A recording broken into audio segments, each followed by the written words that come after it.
दशमी का सही नाम अशोक विजयदशमी है। जी हाँ, सही सुना आपने, क्योंकि महान सम्राट अशोक के कलिंग युद्ध में विजयी होने के 10वें दिन मनाए जाने के कारण इसे अशोक विजयदशमी कहते हैं। इसी दिन सम्राट अशोक ने बौद्ध धर्म की दीक्षा ली थी। विजयदशमी बौद्धों का पवित्र त्योहार है। ऐतिहासिक सत्यता है कि महाराजा अशोक ने कलिंग युद्ध के बाद हिंसा का मार्ग त्याग करके बुद्ध धर्म अपनाने की घोषणा कर दी थी। बौद्ध बन जाने पर वो बौद्ध स्थलों की यात्राओं पर गए। तथागत भगवान बुद्ध के जीवन को चरितार्थ करने और अपने जीवन को कृतार्थ करने के लिए निमित्त हजारों स्तूपों, शिलालेखों, धम्म स्तंभों का निर्माण कराया। सम्राट अशोक के इस धार्मिक परिवर्तन से खुश होकर देश की जनता ने उन सभी स्मारकों को सजाया, संवारा और उस पर दीपोत्सव किया।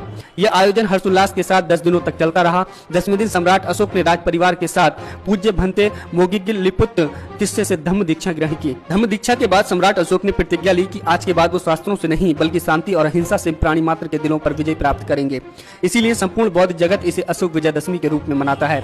लेकिन कहा जाता है कि ब्राह्मणों ने इसे काल्पनिक राम और रावण की विजय बताकर बहुजनों के इस महत्वपूर्ण त्योहार पर कब्जा कर लिया।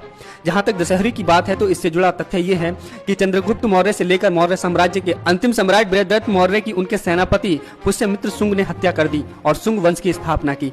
पुष्यमित्र शुंग ब्राह्मण था। इस समाज ने इस दिन बहुत बड़ा उत्सव मनाया। उस साल ये अशोक विजयदशमी का ही दिन था।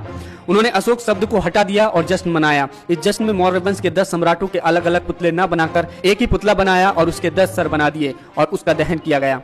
आपको बता दें, 2500 साल के सम्राट अशोक की विरासत से जोड़ते हुए 14 अक्टूबर 1956 को अशोक विजयदशमी के दिन ही बाबा साहेब डॉक्टर अंबेडकर ने 5 लाख लोगों के साथ बौद्ध धर्म की दीक्षा ली थी। इसलिए